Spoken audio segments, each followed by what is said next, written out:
All right, and we are back. We are continuing with question time at the 2023 Rockingham by-election debate. And the next question that I will throw open to the floor is, what are your three main policies? I'll go for that. Arthur. Well, I've got too many policies, both local, state and federal, to answer that. One of my strongest policies for Rockingham is to fix the coastline. You need a groin up near the grain terminal to prevent or reduce the erosion of sand from Palm Beach, and build another groin out to sea at Mersey Point. And now that would prevent the build-up of sand in Safety Bay and deposit it on Warmborough Beach a bit further down, where it could easily be trucked back to Palm Beach. It's all caused by the groin at the causeway, which narrows the channel and causes the tides and currents to move faster through there, and that's what's sucking the sand up from Palm Beach. You don't have to be an engineer to work out what the problem is and the solution.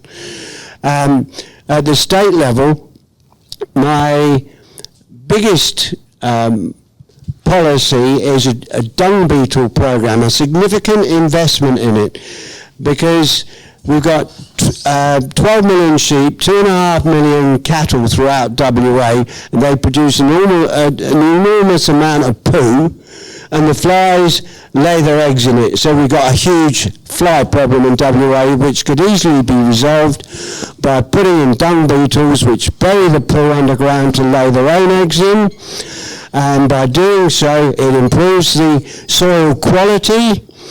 And furthermore, in the event of floods, nutrients are not being washed into the waterways. Thanks, Arthur. Sorry, I'll let you go on a little bit there. I was just learning a bit about the dung beetles. Did anybody else have anything to add to this about their three main policies, if they get into that? Hayley, down the end? Yeah, so I've got more than three, but I'll talk about the main three, which Excellent. is what basically the main topics that people are raising with me is because we've had this decades of significant underfunding in major infrastructure and community support services. So one is investing in major infrastructure in Rockingham, including Wanless Street Marina, including upgrading our sporting facilities, including a performing arts centre. There's all these things that we need as basics for the size of the city we are.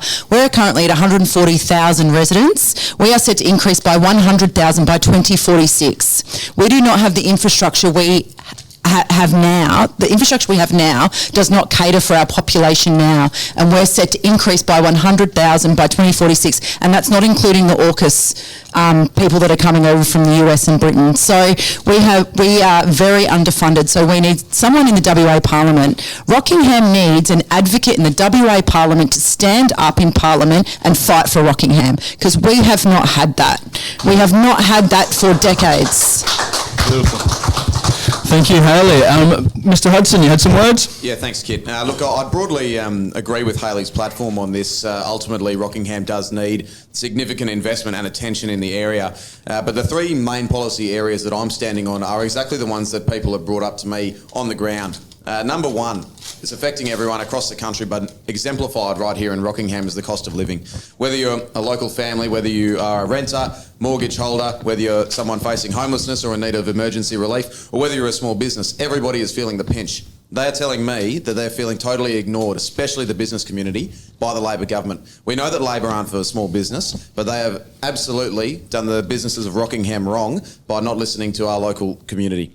Second area that I'm hearing a lot of is about Rockingham General Hospital. We know that we have a broken health system in Western Australia. 7 out of the 10 worst performing emergency departments in the country are located in metropolitan WA. One of those is Rockingham. We all know that it's not uncommon to be waiting 4 or 5 hours in the triage, waiting to be seen at Rockingham General. And I'll be very clear, the staff there are doing an outstanding job, but morale is at an all-time low and their retention of staff is absolutely abysmal. Similarly, for the third area which I'm focusing on is crime. Year to date, there's been 90 resignations from Waypol police officers across Western Australia. And with a statistic like one police officer in WA being assaulted on the job every 6 hours, it's no surprise. They are absolutely feeling the pinch as well. Youth crime out of control in Rockingham, as well as violent crime up nearly 30% in the last 6 years under this government. All these three issues are occurring while we're sitting on a $4.2 billion surplus, and that's why we need serious change in Rockingham. Thank you, Mr. Hudson. Would anybody else like to add? Ray, sorry. Yes, so for the party, we'd like to decriminalise cannabis, injecting over $100 million into the budget every year. So taking small crimes of having cannabis on you, you can go to court, you can get jail time. All these things take up time in the corrections system. So $100 million can be boosted into health, hospitals, education.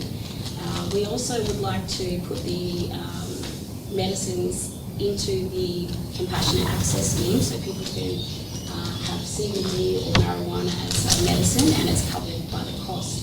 Also homelessness, so we do need some short-term homelessness, whether that's in emergency accommodation, a campground, housing investment. We do need to invest here because I myself was homeless for 5 months and I understand how hard it is, so we would like to solve that and have a 24-hour police station, so something that's manned and the doors are open, not just a phone number or a place where you can walk into. Thank you very much. Janita, you'd like to add? Well, what about councils and capping their council rates? Council does a lot for the community, but they also cost a lot also. And they charge us by the tax. Also, with the crime and the drugs, and policing that through the West Australian Party is supporting what policing is in our community. That means total war on crime, especially poverty, theft and illegal drug dealing. Also cutting electricity and water costs. And the government should tax Synergy and Water Corp is a massive $1.5 billion. And they pass on the cost to your power bill and water bills. That's greedy and plain stupid. The Western Australia Party also thinks that these charges should be scrapped. And small business power and water costs also by $1,000 yearly. Nice. Thank you. You say war on poverty. Sounds good. Mr. Dane, I believe you had a couple of words you'd like to add to this. My policies are the three policies are these: sustainable economic plenty, greater justice and greater democracy, an end to war and opportunities, not guarantees, for family life. Opportunities, not guarantees for family life.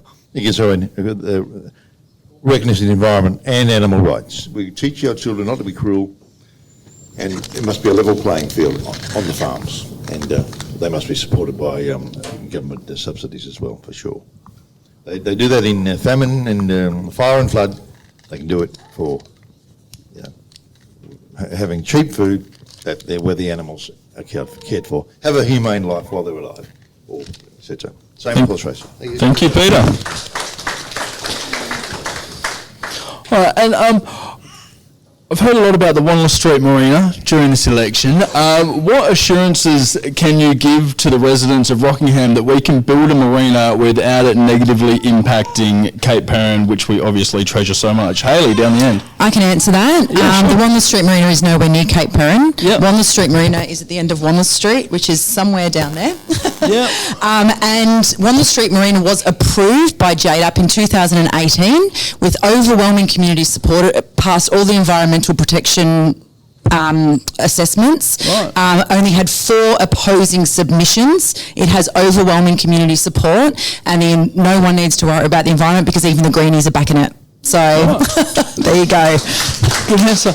And Peter Hudson. Yeah, look, Hayley's just hit the nail on the head there from the environmental perspective. There's definitely no reason that we can't get a marina underway.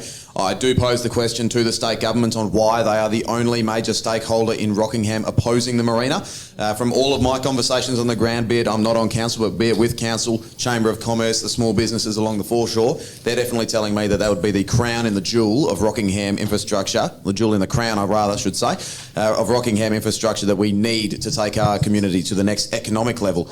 And that's another thing to focus in on, is the economic and tourism implications of the marina. It'll be an absolutely outstanding project, construction jobs as well as ongoing operation of jobs. I'm also a member of the Mangles Bay Fishing Club, so I understand the needs of boat owners in Rockingham, and I can tell you that the extra pens for boats that would actually be opened up as part of the marina would be an outstanding achievement for our community as well.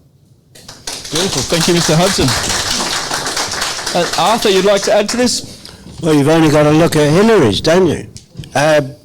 It's a big success, big tourist draw card, and one of the things we don't have in Rockingham is enough to attract tourists to come to the area. It's not only good for the boat owners, but you'd have cafes and stuff on there, and I believe some car parking is scheduled for the Wanless Street, and the parking at the beachfront is incredibly poor.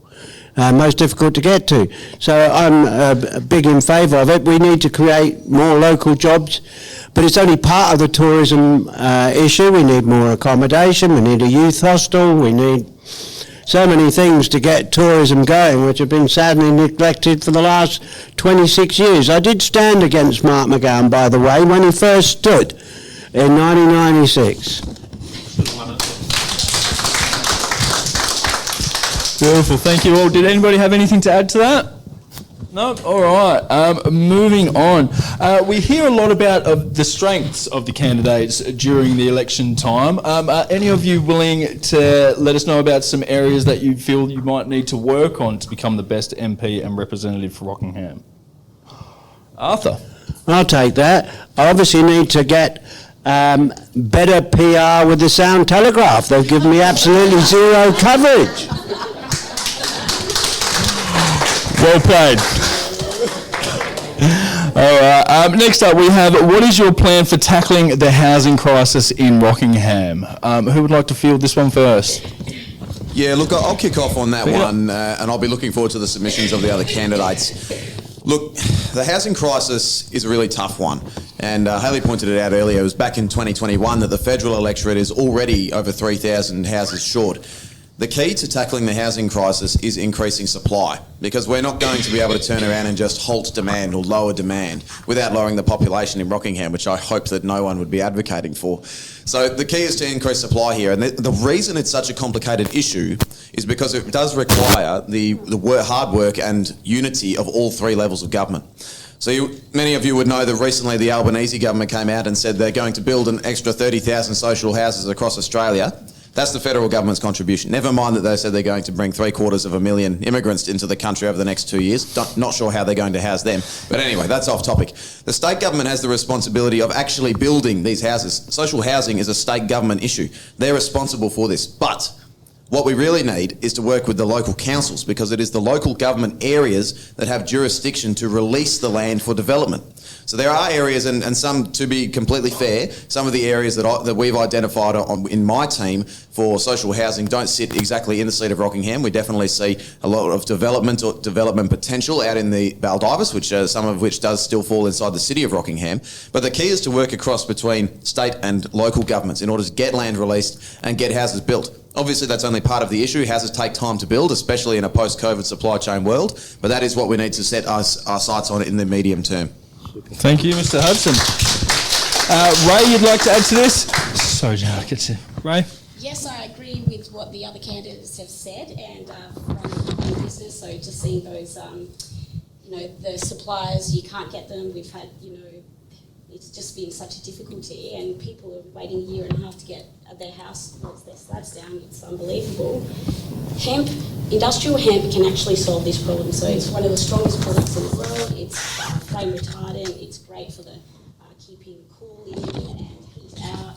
And it's growing. It's the fastest growing plant that can be used in the industry. So I believe that is a solution to that problem. And identifying land, having a caravan park, having a campground, having something that's readily available for emergencies, and just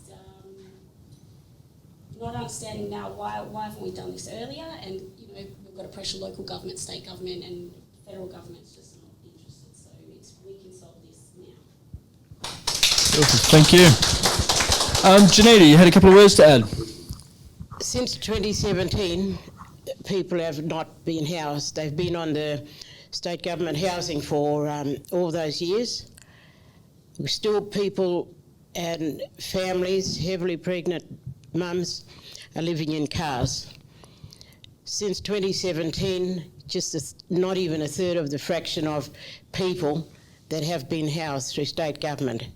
The cost of living and building materials have also contributed to that. Also, with the building industry and signing off on materials to build houses, that's part of what they lack, the state government.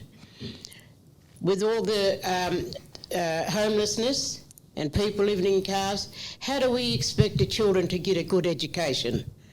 This is the government's problem. We voted for them.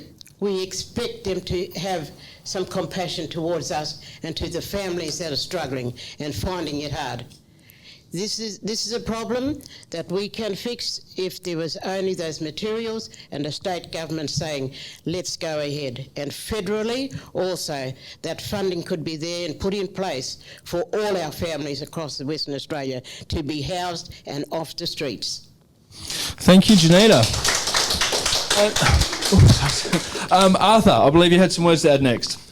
Yes, well, it involves all three layers of government to solve the issues of homelessness and social housing. I'm very critical of the federal position that we're going to spend $368 billion on 9 submarines, while we've only got $10 billion put into a housing fund. Now, they're not going to spend that $10 billion. It's just the interest on it they're going to spend each year, which is $400 million a year, which is going to be nothing. It's peanuts compared to adding a third to the national debt of $1 trillion by the AUKUS program, which the AUKUS program, all it's doing is making Australia the deputy sheriff to the US. It's forfeited its sovereignty, its foreign policy to buy nuclear submarines, which all it is doing is angering China.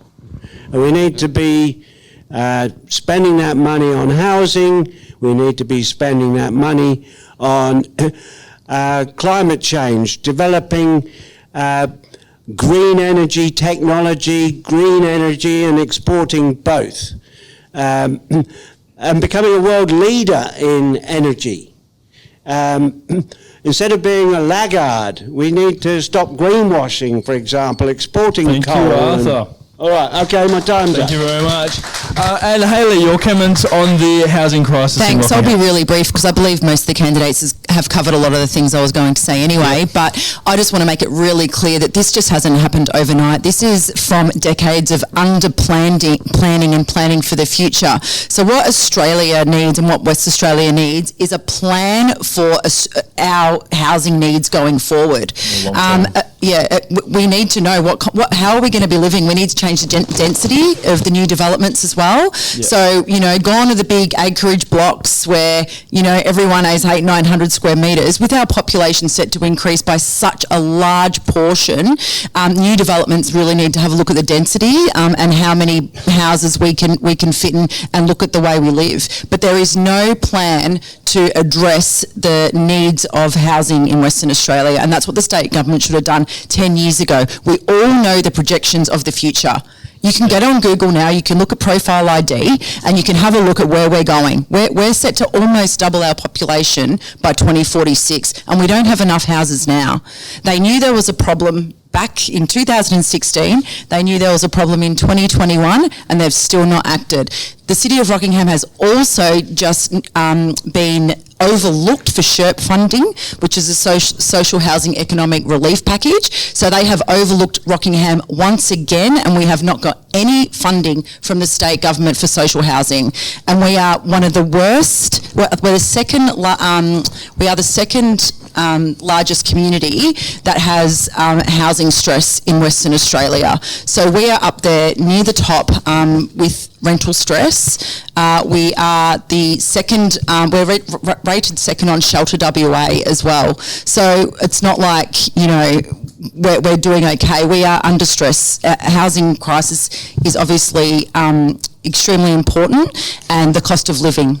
And is there a way for us to move forward? And you're saying our population is going to double. Can we double and still maintain that small town feeling that Rockingham has, or is it just a progression that we're going to have to get used to? I think it's a balance. It's definitely a balance, but without a plan, it's just going to be houses on houses on top of houses on top of houses. So we need a plan, and we need all tiers of government to work together. I know in local government we try to work with the state government as productively as possible and try and work out how we're going to move forward. We've been jumping up and down, literally, in local government, trying to get them to notice how we're going at the moment and where we're going for the future, but we continually get overlooked, and it needs to change. All right. Thank you, Haley. Mr. Dunn? Yeah.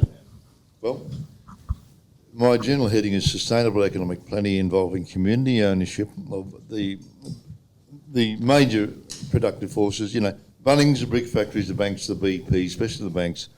Kemlani, you know, he came back with all the cheap money from the petrol-rich countries. Our Kemlani could go to China probably, or get the best deal on money. So community ownership with industrial democracy, union rights for work safety, and industrial courts of law restored to their full strength, like they had in 1904, thanks after the 1890s industrial mayhem. So you got the unions will argue before the industrial court, the elected managers will argue before, the different priorities, the courts will decide, the wage levels and all that. So that's what I'm going to sum it up as. Community ownership of Bunnings, the brick factory, the banks and the BPs, with industrial democracy, union rights and industrial courts restored. That will part to sum up as a sustainable economic plan, including socialist banks. Thank you, Mr. Dunn. All right, this is another question that I'll throw open to the floor. You asked... a follow-on question about how do we double it in population and still maintain the small town feel? That's right. I wish to add to that. Excellent, please. When we first moved to Rockingham, it was in 1990. There was a sign on Patterson Road, "Welcome to Rockingham, population 40,000." So it's increased by 100,000 in 33 years. So it's more than tripled. So never mind 250,000 by 2046, it's going to be huge another 20 years after that. And the complete lack of planning to look beyond that, if the crisis in climate change doesn't gobble the world up before then, the lack of planning is atrocious. Thank you, Arthur. Ray, you'd like to add some? Yes, Thank you. So we've seen Rockingham grow in people, roads, buildings. Some of our roads used to be dirt tracks. But that community attitude and spirit still remains in little pockets. When you say, "Good morning, sir," you say, you're walking along the beach, that community vibe is still there. So we have a small country town feeling, definitely, even though it's a big city. Everyone can keep that. Beautiful, thank you. And that actually leads well into our next question. What do you believe makes Rockingham unique, and what will you do to enhance that during your first term? Any takers on this? Arthur? I reckon the fact that we're a peninsula is what makes Rockingham stand out. The fact that we've got such a magnificent coastline, you've got Palm Beach, where you've got where it's flat, it's good for diving, it's good for little children. You've got places where it's windy and you can go windsurfing and kite surfing, and there are places where you can have a beach entirely to yourself. That is really the main attraction of Rockingham, and why it's not a huge tourist destination is beyond me. We don't have tourist bus bays down the beach. There's not enough parking down the beach. There's no drop-off zone. Before the redevelopment, people could go down to the Peace Pavilion in what I used to call the horseshoe car park in Railway Terrace, drop off the family, drop off the prams and the picnic tables and drive off and go and find somewhere to park. You can't do that anymore. There's nowhere to park down the beachfront. And that's something we need to resolve. I actually approached the 3 layers of government and said, buy the Rockingham Hotel. But none of them have got a clear vision. If you bought the Rockingham Hotel, you could have used the car park for some disabled bays, some tourist bus bays, and a drop-off zone, and that would have made a significant impact on the amenity. The hotel has been purchased, and they are moving forward. I was referring to last year. This is before the. I know it was a big point of contention last year in a lot of the local chat groups and stuff. Massive car parks sitting there that we couldn't use. So, thank you for your comments. Anybody else like to add to Peter? Yeah, thanks. I'll take a bit of a different angle on that. I think what makes Rockingham unique is broadly the term is the community, but to drill down on that a little bit more, it's actually the people that make up our community. And to go even further on that, I'm someone who's involved with numerous community organisations right here in Rockingham. For example, some of the guys here from Mangles Bay Fishing Club, where I've been fishing out with my granddad, who's also here since before I could walk or talk. To have that sense of community in a place like that is super important, and we've got that in other places around Rockingham, like the Rockingham RSL, or Hayley and I were at just Friday night, just gone, or whether it's IPL Radio, who I'm involved with numerous times, and all of the good work that they do.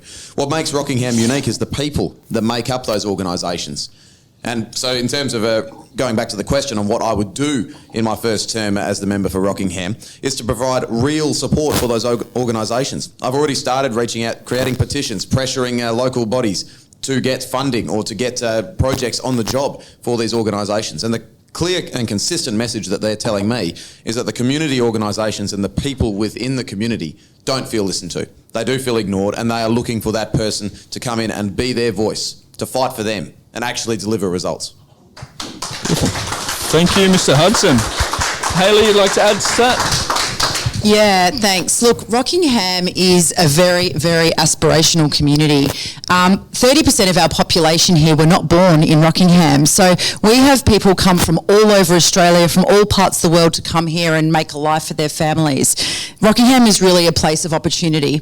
And Rockingham, I believe, has the most volunteers of any other municipality in Western Australia. Our community is thriving with volunteers. For example, the Rockingham Beach Cup is basically proceeded and gone ahead because of Rotary Palm Beach, run by volunteers. We have people at Mangles Bay Fishing Club, volunteers. I know Caroline here, she's a counsellor, and she volunteers her hours behind the bar. So our community thrives and runs from volunteers. Tris, our own very own IPL leader, which I've known Tris for a while, the same, volunteers. So we have such a vibrant community, and if it wasn't for our volunteers, I don't know where Rockingham would be. And I am so proud to be here, and I am so proud to be the Deputy Mayor. I've been so embraced by our community, and that's what Rockingham's about. We're about embracing each other and lifting each other up, and that's what I'm going to do in our first term, and put Rockingham on the map for all of the right reasons. Beautiful. Thank you, Hayley. Did anybody have anything to add about what you think is unique about Rockingham and how you would enhance that during your first term?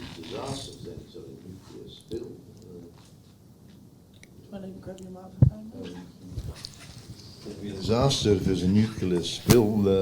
These proposed nuclear submarines would add to the risk. That's also part of a war effort. That we should have a critical defence of China. Defence of China, being critical of China, they need big changes like we do. But a nuclear spill would involve our military folk having to participate in the cleanup. It could make our fish inedible. We're very carefully about whether the job of a politician is just to prevent or not, participate in one if at all possible. Thank you, Peter. Maybe we should actually put that open to the floor. What confidence do you have in the AUKUS program, and how do you feel about nuclear subs sitting in Cockburn Sound? Okay, I'm going to kick off with this Mr. one Hudson. because this is a program that came into fruition while the coalition was in power, so I am very much understanding of the AUKUS program. We've also got landlocked to the seat of Brand federally. We've got the Shadow Minister for Defence, Andrew Hastie. He's someone who is an expert. He's an ex-SAS captain and he's currently just in Canberra doing AUKUS work at the moment. I'll preface by saying there is not a single serious political contender in Australia who does not back the AUKUS agreement. That's a fact. All sides of Parliament have unanimously backed AUKUS. So have our international partners in the United States and the UK. Where we're going strategically for a geopolitical situation that we are facing in the 21st century, AUKUS is not only a nice to have in the budget, at $368 billion, it is a need to have. We are living in the most challenging geopolitical times that we have ever experienced in this country. I would even say that we are almost as at risk as we were during World War II. AUKUS is absolutely needed, and in terms of how it affects Rockingham, we need to look at the absolute amazing opportunities that hosting our friends in the Americans and the English could be for our community. That goes into a question of infrastructure, because that's where the state government will have to have an interplay in the AUKUS agreement. How are we preparing Rockingham for the 2,000 American sailors and their families who will be moving to Rockingham in 2027? We talk about population growth. There is going to be significant investment by our friends overseas, and we need to show them that we are serious about the defence of our own country and our region. So that's where the state government needs to get on board. What is the plans to develop an AUKUS-ready Rockingham? Beautiful. Thank you, Peter.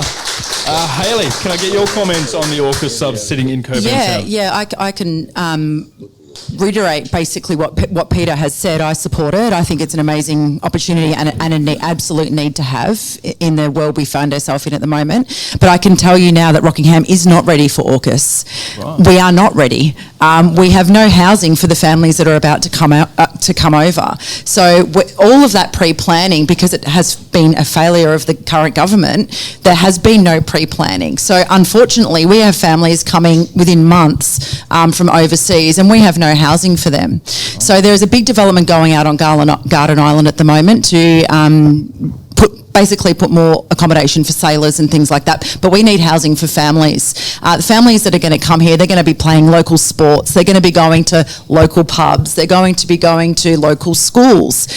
We need a plan in place, and it needs to be a priority for the member of Rockingham in the state parliament to ensure that Rockingham gets the investment it desperately needs. And if we want to showcase, this is an opportunity to Rockingham to be on the world stage. Yep. And right now, we are not ready because we have been let down. Yeah, right. Thank you, Hayley. Arthur, you'd like to add some comments on the subs in Cockburn Sound? I certainly would. Every single defence contract has always ended up delayed and over budget. Now, the starting price is $368 billion. It's likely to cost $500 billion. It will be delayed. By the time the submarines are ready, if there is, the Chinese will have had plenty of time if they wanted to invade this country, because they've got 20 years leeway. We've given them advance notice. They could have renegotiated the deal with France and not forfeited sovereignty and foreign policy, which is what is happening with AUKUS.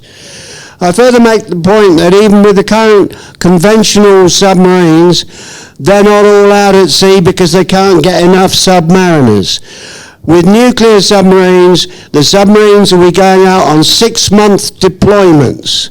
And I don't think we'll be getting too many people sticking up their hands to live in cramped conditions underwater for 6 months without seeing the sun.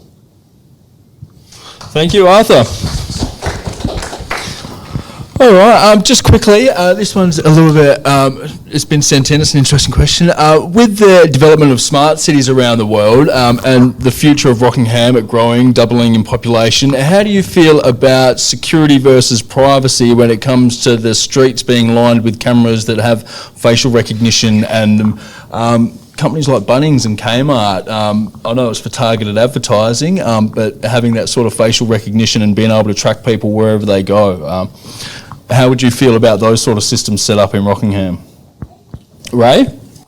So I believe that the City of Rockingham already has number plate recognition, so it's not about CCTV. We also have a very large CCTV network, so there's already eyes on us already. However, having such a trackable network, the data is hackable. So that's my concern that, you know, where our children go, what we're doing, you know, privacy is important and our rights to privacy are just as important. And we can't drive, work, play, you know, without having freedom to, you know, walk around naked or go swimming down the beach or the nude beach. You know, what's happening to our rights, and then what happens with our data while we're shopping and our faces, and how long is that stored for? Excellent, thank you, Ray. Anybody else like to add to that? Yes, if you don't mind, I would like to. Absolutely. Now, these security cameras are necessary, but really what it's related in, they can help prevent crime. But the thing is, a lot of these crimes are poverty-based crimes, and also, I think the schools should be organising the sharing of household chores from primary school level, really. You know, instead of sort of slinking off at or causing trouble at shopping centres, you know, the youngsters in primary school level should be sharing household chores and each other's under parental supervision for early marriages, and a lot of these crimes are poverty-based crimes, drug-related crimes, etc. That's why you need the CCTV because of shoplifting. But with a different economic system, there is reduced poverty in each household, and so that's a poverty-based crime. That's drug-related crimes too, because it costs. Some people like it, some people are hooked, and it costs a lot of money. There should be a major drug law reform, such as our legalised cannabis party is suggesting with respect to cannabis. The other stuff can involve GPs and all the rest of it. We need to end the cost of it, the illegality of it, the poverty-based crimes, and we can also help organise household chores, sharing household chores from primary school level under parental supervision for those households who want to participate. At the school, organise it at the schools for those parents who want to participate. Thank you, Mr. Dunn. All right, anybody else to add comments on Ray?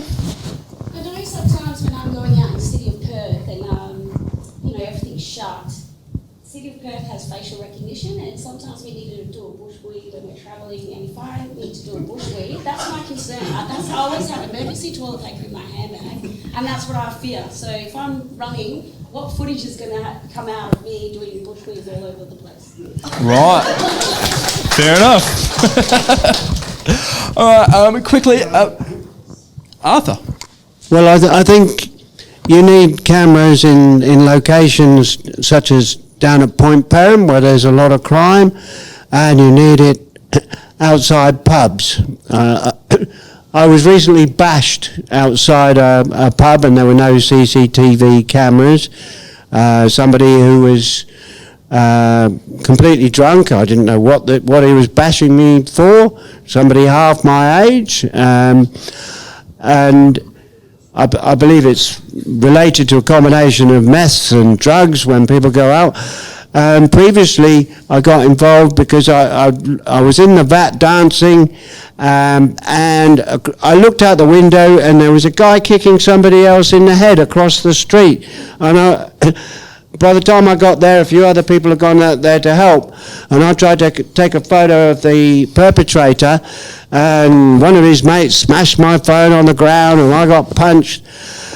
But the thing is, there were CCTV cameras, and I didn't realise it, so the bloke got charged, and I needn't have broken my phone. So I'm thankful that there are CCTV cameras. Excellent. Thank you, Arthur. All right, we've only got time for a couple more questions, but a very important one. What are we going to do to boost the numbers of the fairy penguin population on Penguin Island? Hayley? This is another failure. Yeah. Huge failure. DBCA knew about the declining penguin population in 2016 and have not acted. The penguin population has declined by 80%, and now DBCA want to build a new discovery centre on Penguin Island. We are advocating for a discovery centre being built on the mainland, so then we can monitor the people going to Penguin Island. We finally have got some restrictions for visitors going when it's too hot, because what was happening is they were letting people go over to Penguin Island when it was over 35 degrees, and the penguins would get scared and they'd be too scared to run to the water, so they were hiding and burrowing in the bushes and perishing because it was so hot. Wow. So now we have those restrictions. Unfortunately, DBCA are not listening to the penguin experts. So Dr. Erin Clitheroe is a little penguin expert, and she has given all of this advice to DBCA to say re-stump the current Discovery Centre, keep the operation of what Perth Wildlife Encounters going. We've actually had a really good breeding season this year as well, so they've had a successful breeding season, but that's good, but that doesn't mean the problem's solved. We need the Discovery Centre on the mainland, we need a lot of education around it, and we need to talk about the sustainability, and DBCA need a plan to maintain the penguins, because without the penguins, it's not Penguin Island. Of course. Thank you very much. Arthur? They need to do something about the rats on Penguin Island. One of my state policies is to do something about rats, to have a website where people can put in details of infestations. Rats are something nobody wants to talk about, but it's a significant problem wherever you go. They're all around Rockingham, but nobody wants to talk about it, because if you say you got rats, people think, oh, you live in a dirty household. But we've got neighbours who've got chickens, and they've got an aviary. Now, that means that there are rats in the neighbourhood, but rats are everywhere and people don't discuss it. It's a problem we need to do something about, and I'm sure the little penguins are not benefiting from having rats on Penguin Island, which I believe were taken over by the raw materials for building walkways. So anyway, that's my version of it. Thank you, Arthur. Peter? Yeah, I suppose to get back to the question a little bit, I very much broadly agree with Hayley's position on this. I won't go over all the environmental stuff again, but I would just pose a question, would be the wrong word, and command would be too far, but somewhere in between. We need to consult with the state government a bit better on this, to listen to the industry. There's obviously people that have been working Penguin Island for many, many years. There are businesses that rely on Penguin Island, and those people who I've spoken to feel, again, like they haven't been listened to. To an extent, this is controlled by the department, DBCA, and there needs to be some more consultation and a discussion reopened with them about how we're actually engaging with Penguin Island. But from what industry and small business is telling me, Penguin Island is crucial to the local economy. Penguin Island contributes $180 million to the city of Rockingham every year. All of you know Perth Wildlife Encounters. I met with Terry Housen last week. His business alone services 120,000 tourists every year to Penguin Island. Wow. And while we don't have any infrastructure out at Point Perrin, Penguin Island is the next best point of call for tourism in Rockingham. So serious work needs to be done. Whether it's the construction of the new or the old Discovery Centre, that's something that will be kicked down the road for a number of years, knowing the department. But what we need is an immediate reopening of the discussion with the state government, involving local industry and small business. Thank you, Peter. Ray? Okay, so for the first time ever, the traditional owners of Penguin Island were consulted about how they feel about that Penguin Island Breeding Centre being opened. And the traditional owners have said they don't want that centre there. So tourism, yes, it is penguins, but humans have interrupted the breeding cycle, and penguins are dying from dehydration because there's too many people walking around. Our penguins should be able to access water. So I know Erin advocated that there's water along that pathway, that there's spaces under the boardwalk to to get shade and to get water from, but we need to have that island needs to regenerate and the penguins need to be able to breed. So we also need to look at the bait fish. Our penguins are going to Dawesville and Two Rocks just to get bait because their bait fish that they eat aren't available. They're not here. So what else is going on in our environment? And our seagrass, which takes about 50 years to embed, we're running out of seagrass safe spaces. So there's a few things we need to look at. We do need the tourist centre. I think it should be on the mainland, and we need to look at everything else that's going on in the environment and protect those penguins, because without those penguins, we don't have that tourism. You have some words to add? I just salt, there's no issue now about heat, but I wonder, you have no ideas on yourself? Well, yes,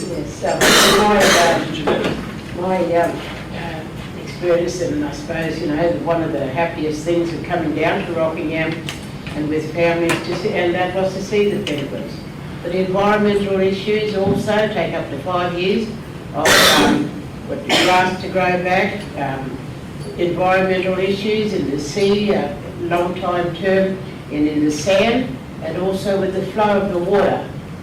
Now, if those penguins, when they suffer and living in burrows, and the people's interaction must be limited also.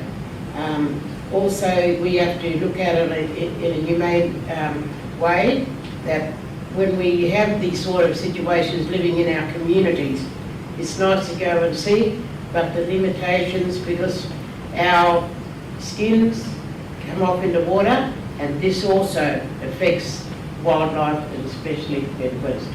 But it's sad to hear about the penguins, and that they're going, or they're not going to be there, because that was one of my highlights of my life, I suppose, and in introducing the rest of my people to what we have in Rockingham. Good. Thank you, without running out of time, but I'd just like to quickly ask, with mental health issues becoming more and more prevalent in society as a whole, what do you plan to improve on a community level with some mental health funding? Brad?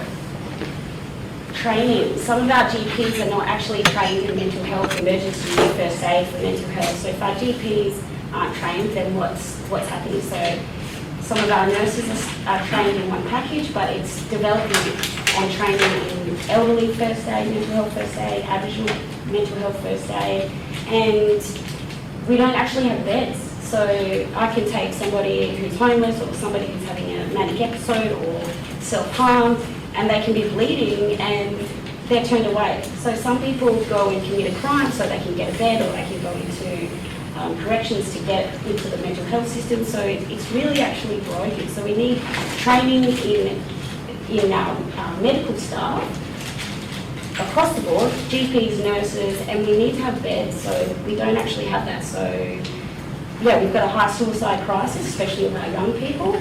Our schools need to be trained, and just a healthier community who understands that spiritual connection and belonging and being well contributes to being strong. Thank you, Ryan. Hayley, your comments on community mental health funding. So probably going back a few steps, it's really about lacking in primary health care for West Australians. Primary health care has been overlooked on how important that actually is.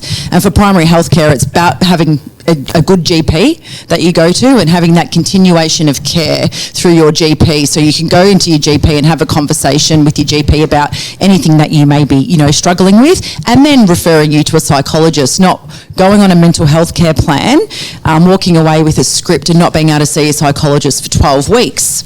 So during that time, what we're seeing now is people in crisis, they're ending up in the emergency department. The emergency department for people in a mental health crisis is the last place people should go. I'm from Victoria, as I mentioned before, and when I worked as a paramedic, we had CAT teams, which is crisis assessment teams, which worked so well in Victoria. So a crisis assessment CAT team is a GP, a psychologist, and a nurse. So they're their own team, and they will go to anyone having a mental health crisis, and they will will go and assist that person and then refer them to the appropriate referrals, refer them to the appropriate agency. Right now, people are going to the emergency department for things that they shouldn't be going to the emergency department for, and that's why we have such a crisis in ED, and that's why our hospital system is overwhelmed, because our primary health care has been overlooked for decades. We need to re-establish strong primary health care. We need to look after kids from when they're in your tummy, prenatal to all the way through, and you should have a consistent GP. My daughter had influenza a couple of months ago and I couldn't get in to see a GP for 10 days. And I have private health insurance and I can pay to see a doctor. So we did telehealth and we could not see a GP. Wow. So if that's for someone that has a job, can afford healthcare, that is why our hospital system and our healthcare system is completely in perils at the moment. Right, thank you, Hayley. Peter, you'd like to add some more comments about the community health, mental health funding? Yeah, look, thanks, Kit. Look, I broadly agree with both candidates on what they've said. Definitely primary health care is a key aspect of this issue. As a young person myself, I very intimately understand the need for mental health services in the local community. You'd be hard-pressed to find a young person who hasn't had some sort of brush with mental health, whether it be as a child or later on down the track. So very, very keenly aware on this issue. And the primary health care, I think, is where we need, that's ultimately where the state government needs to be leading. But I would like to bring it back to a local community aspect, and we've got services around such as your Headspace and things like that. Again, some of those are even funded by the feds. When it comes to local community, I'm a big believer that charity starts at home. And the charity that I like to see around our community is through the organisations, which I mentioned earlier, one of them being IPL. So that's what I'd like, bit of a shout out there, bit of a plug. So what I'd like to see is more state government funding, because this is their issue to be toying with, state government funding for organisations like IPL. Now IPL does a whole host of things. Chiefly they're a radio station, but the services that they provide for people who are often struggling with mental health, whether that be looking like mental health training or just the companionship that you get from being in a community organisation like this, is invaluable. And sometimes that's something that a psychologist or a GP can't offer. So I'd like to see as a state government policy that we do look at reforming the primary health care in the mental health space, but also importantly, looking at how we can support and fund community organisations like IPL. Beautiful, thank you, Peter. I believe we've got Arthur up the end there. I haven't got the answers at a local level, but earlier this year I stood to be a member of the Reserve Bank of Australia to remind them as a dissenting voice that their founding principles are three: to a stable currency, full employment, and to further the economic prosperity and welfare of Australians. And to me, they've failed in two of those policies by this fixation on inflation. To me, the welfare of the people involves mental health. Now, in COVID, the mantra was, we're all in this together. In the fight against inflation, that's not been the case. It's giving people all sorts of stress, which is affecting their health. And I stood to provide a dissenting voice to say, you've got to stop all the rate rises. You're not solving inflation, because we're repeating the same mistakes as the oil crisis of 1973, creating high unemployment, misery, but it's not stopping inflation, because it's caused by price and profit gouging. It's not being caused by wage push. Thank you, Arthur.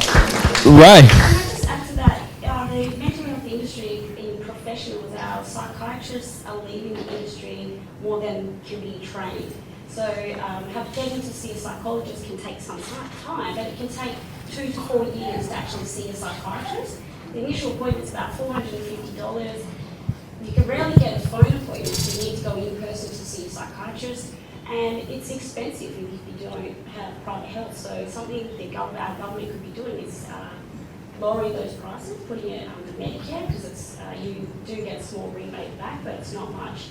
And the overwhelming need in our doctors are being overwhelmed because there's not enough psychiatrists. So what are we doing to boost the numbers of people training, and what are we doing to retain and keep those psychiatrists? That's my concern. Something we used to have similar to Victoria was our PET, psychiatric emergency team, was deals with deaths, issues, episodes where you have a mobile team, that's an emergency team that can go out. We no longer have those things, so something like Haley was talking about is important. We do need that.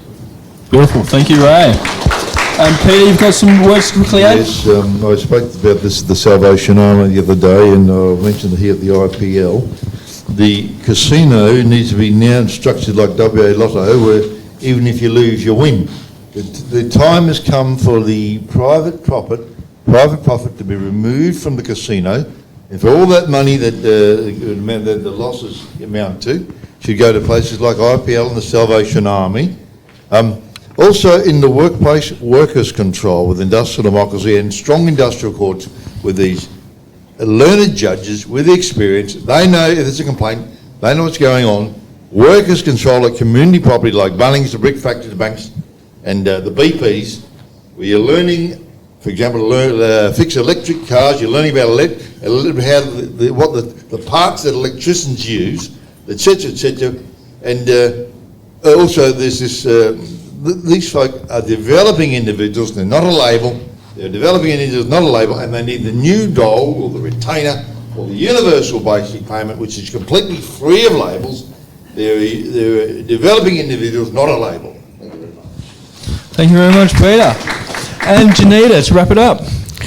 Okay, as a nurse, and you identify with mental health and the trauma that comes with it, what I'd like to see the government doing is having healing houses, healing places that run conjunction with Medicare, and for people, the disadvantaged, and for my people, because we experienced so much trauma and mental health when COVID was on. When we had 100 body bags from this electorate handed to each community in the remote communities, and they sat there and gathered the dust. By the time COVID was over, they still sat there. Mental health in Aboriginal communities and in wider community, and those that experience homelessness, that effect ripples down to their kids, and the trauma that the kids have, and it's intergenerational, that the trauma has to be healed in some way. Safe houses in a healing way for all of us. The state government should be looking at that. With all the technology, with all the experiences through health and through private health and through all these big mining companies, when we did a deal, 12.1 billion, there was no healing places in place for all of us, all West Australians. Thank you, Janita. All right, and with that, we will come to the end of question time. We have gone a little bit over, but it's been interesting getting you to answer all my questions, so I was having a bit of fun. We will take a small intermission, and we will be back very soon for some short closing statements from all of our candidates. Thank you very much. All right, and we're good. We will now be hearing closing statements from all our candidates in reverse order to the opening statement. So could I please ask Peter Dunn to give us your closing statement, please, sir?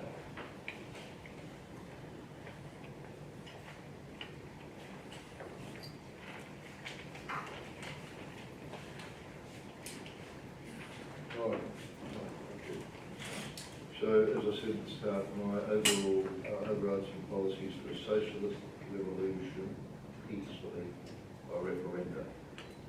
Referenda through the Parliament can bring in, by referendum, community ownership of the Bunnings, the big factories, the banks, the BPs, and etc.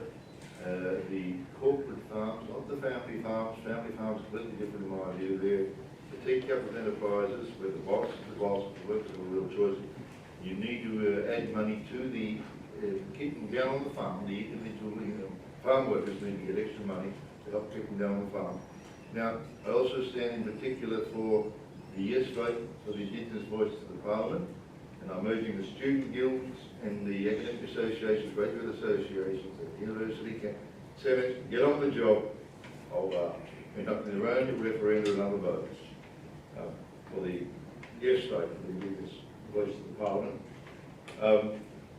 Now, we speak about one particular aspect of the list of things that this amounts to, an end of war. If we get a nuclear spill here, you can say goodbye to tourism. You can expect that our military folk will be spudding the clean-up. The fish could become inedible, and other wildlife could suffer and die prematurely from radiation sickness. Now, part of greater justice, another element in this greater democracy, greater justice. Sustainable economic plenty, an end to war. This one about greater justice. We need to upgrade the community legal centres into the community lawyer centres where ordinary people can get a lawyer. I know quite a few cases where people need to get a lawyer to go to get a ruling from a judge. Got it? Thank you, Peter. University is not a greater justice. You can hold on. Back up here, you might go for one phone. You can hold on. Thanks, mate. Well played, Admin, for the court to law this university. All right, that was the closing statement from Peter D. Dunn. Next up, we have Hayley Edwards. Thank you, and I'd like to start off by just saying thank you everyone for taking the time out to come today. It's really, really important for Rockingham to be engaged in the political process, especially this is a moment in time in Rockingham that no one ever anticipated we would have. This is such an opportunity for Rockingham to have an independent representative in the WA Parliament and advocate for all things Rockingham. We have never had that for Rockingham. I am experienced, I'm able to hit the ground running, I have experience in government, I have experience with all tiers of government. I have the qualifications to be able to take Rockingham to where it should be and advocate for significant investment and major infrastructure. I would also like to thank all of the candidates for showing up today. I think it's really important that whoever you elect is able to stand up and speak on behalf of the Rockingham community, and they will have to stand up and speak in the WA Parliament and fight for Rockingham. So if I'm elected, if I'm lucky enough to be elected, I will have an open door policy and you will be able to contact me anytime, and together we can make Rockingham the best place. Thank you. All right, next up we have the closing statements from Clyde Arthur Gallatley. We came here in 1990. The population was 40,000. There was no emergency department at the hospital. I organised a petition the old-fashioned way, going round with clipboards to pharmacies every weekend, collected 10,000 signatures, and we now have an emergency department everybody takes for granted. After that, I stood for council. I thought I'd be a shoo-in, but I was up against somebody who was backed by a political party. That was a gentleman named Mark McGowan. A couple of years later, when Mike Barnett resigned, I again stood against Mark McGowan. So I have form, and I have my policies, which I believe are the most extensive of any candidate, and which you can find on arthurgallatley.com. Thanks, All right, and next the final closing statements from Ray Cotton. Where's my microphone? Is my microphone working? This one? We're good. Yeah, this one's on. Okay, so I'd like to thank everybody for coming. Also, all my candidates, we noticed that Madeline was sick today, and we noticed that someone's absent, and that party has been absent for some time. I would like to see change.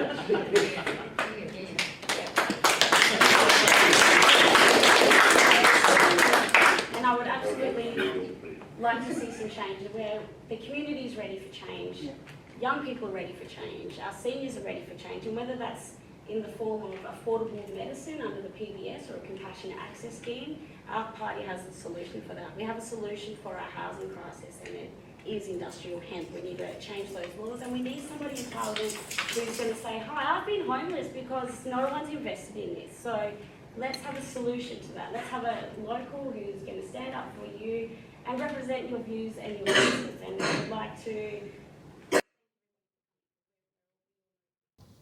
But I don't feel... But I don't feel safe at this moment. And the people of the state also don't feel safe. I voted for a better future, and from this electorate seat, it brought a vision to our people of Western Australia, and the changes to our way of living. Schools in lockdown after shooting, and threats and shooting to harm innocent children trying to get an education. Families struggling every day to find a roof over their heads, living in cars and getting children off to school without proper accommodation. As I sit and watch the news, I see a heavily pregnant woman living in this car with her children. All the while, land sales are for overseas investments, and big companies such as Satley and other land investors, while families struggle to find a roof on their head here in Western Australia.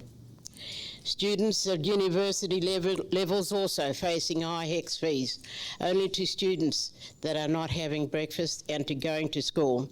How can they be able to focus and achieve what is in front of them? We encourage our kids to learn to never turn their backs on education, let alone afford uniforms and school excursions. Yet we are still at that level of literacy among our kids in our areas, that not reaching their tertiary levels or due to the cost of living and creating hardship in family structures. Our health also is in dire needs, while they're closing the gap is only getting wider. Our land deal with the state government from SWALS and for us West Australian Noongas, we have negotiated a better deal in health system involving being able to access private health in rebates, and closing the gap has only gotten wider. Incarceration of our children, our Noongar kids, where they should be in schools and getting apprenticeships, yet are infected, are stated, and are still in fact rat-infected cell children locked up in cells the length of a car park for 135 days. No wonder they act in an aggressive manner, and Banksia Hill has to deal with this and not turn their backs. This was coming from this electorate from Mark McGowan. Thank you. Thank you, Janita. And lastly, to wrap it up with his final statements, we have Peter Hudson.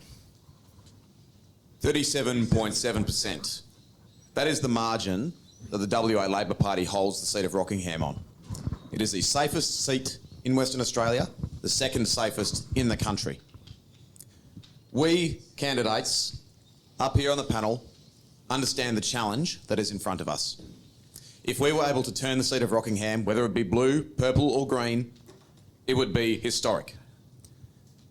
But you all know that the only way that we can make that change is with a committed grassroots community movement. A grassroots movement that tells the government, enough is enough. It is time for change. We, the people of Rockingham, demand action on the cost of living, on the health crisis, on spiralling crime rates, and on infrastructure and investment in our community. So it's only with the people in this room, all together, holding the government to account, that we can change the seat of Rockingham. And we can. So that's why we need all of you, and all of us, working together for the betterment of our community. Thank you all for coming out. I hope I can count on your support on July 29th.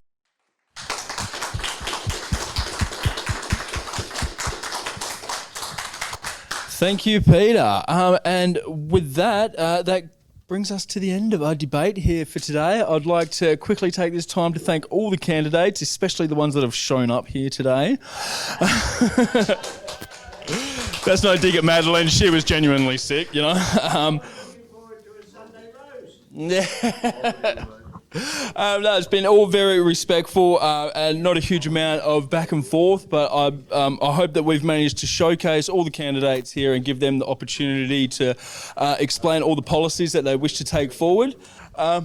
But yeah, I'd like to quickly take the time to thank all the candidates, especially the ones that are here, for showing up, the audience members for being patient through this process. It's drawn out a little bit. I'd also like to quickly mention this has been brought to you by IPL, a Rockingham-based not-for-profit radio station that's all about supporting mental health.